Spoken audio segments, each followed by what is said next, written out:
Good morning. আশা করি তোমরা সবাই ভালো আছো, আমিও ভালো আছি। আমার দিনের শুরু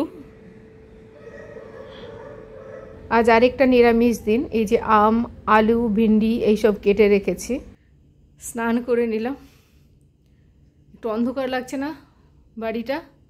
আসলে ভীষণ রোদ বাইরে। আমি জাস্ট সব কিছু যতগুলো পারলাম এগুলো বন্ধ করে দিলাম, পর্দাগুলো বন্ধ করে একটু অন্ধকার করেছি এখানটা। আমের চাটনিটা গুড় দিয়ে করলাম। ছোটোবেলায় আমি গুড় একদম পছন্দ করতাম না, কিন্তু এখন ভালোই লাগে। এই যে ভাজা মশলা দিয়েছি আর ফোড়ন দিয়েছিলাম সর্ষে আর 5 ফোড়ন। আজ বেশি কিছু রান্না ছিল না। ভাত, ঢ্যাঁড়স আর আলু ভাজা, কাঁচা মুগের ডাল, দই আর আমের চাটনি। খুব শান্তিতে খাবার খেয়েছি আজ। আর গন্ধরাজ লেবু, কাঁচা লঙ্কা, এটা তো থাকছেই আজকাল।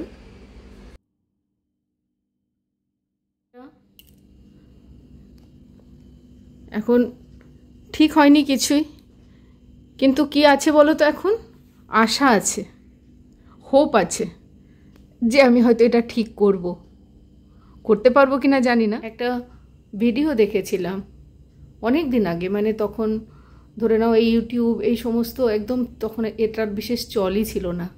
তো আমি একটা ভিডিও দেখেছিলাম যে দেখতে দেখতে সমস্ত মোমবাতিগুলো নিভে যাচ্ছে। যে মোমবাতিগুলো জ্বালাচ্ছিল সে খুব মানে ভয় পেয়ে যাচ্ছে যে সব নিভে যাচ্ছে, অন্ধকার হয়ে যাচ্ছে, তাহলে কি হবে। এমন সময় কেউ একটা পিছন থেকে এসে, ও তখন খুবই মানে একদম মন খারাপ হয়ে গেছে পুরো, তখন পিছন থেকে কেউ এসে একটা মোমবাতি দিল ওর হাতে। And that brings smile to her face. কেন? কেউ জানে যে ওই একটা মোমবাতিও যদি আছে তাহলে ওই অতগুলো মোমবাতি যে নিভে গেছে সবগুলোই একটা একটা করে জ্বালানো যাবে। তো ওই যে মোমবাতিটা পরে আসলো সেটাই হচ্ছে হোপ, আশা। এই দেখো মুরগিটা কি ভালো হয়েছে না? খুব ভালো হয়েছিল।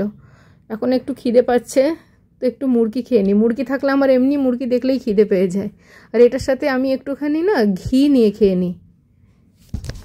এখানে চিনি, ব্ল্যাক সল্ট আর পুদিনা পাতা একসাথে মিক্সিতে গ্রাইন্ড করে নিয়েছি। বেলে শরবত বানাবো। তো এই যে পাল্পটা, এটা কিন্তু আমি ডিপ ফ্রিজে রেখে দিয়েছিলাম। তারপরে এটার সাথে এই যে মিক্সটা করলাম এটা দিয়ে দেব, আর দেব একদম ঠান্ডা দুধ। নুন আর চিনির স্বাদটা একটু নিজে দেখে নিয়ে করে নিলেই ভালো। আর এর সাথে দিয়ে দিলাম বরফ, দিয়ে এটা তৈরি হয়ে গেল। কিন্তু যদি আমাকে জিজ্ঞেস করো, আমি বলবো যেটা দই দিয়ে বানিয়েছিলাম সেটা বেশি ভালো ছিল খেতে। শুভ মাতৃদিবস মা। তোমার ভালোবাসা নিঃশর্ত, সব হিসেব নিকেশের বাইরে। তোমার সৌন্দর্য বোধ, রুচি, আভিজাত্য সব কিছুতেই এক রাজকীয় ছাপ। তোমার চেয়ে সুন্দর আমি আর কাউকে দেখিনি। তুমি কত ভালো রান্না করতে, আর তার থেকেও বেশি মানুষকে খাওয়াতে ভালোবাসতে।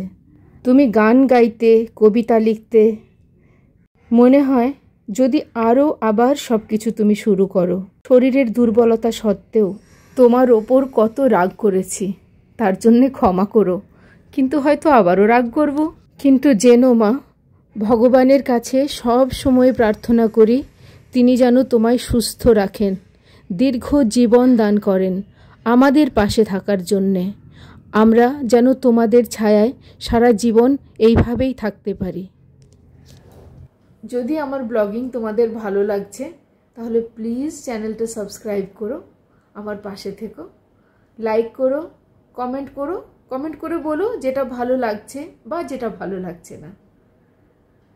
লাইক করো, কমেন্ট করো, শেয়ার করো। ভালো থেকো সবাই, আবার দেখা হবে।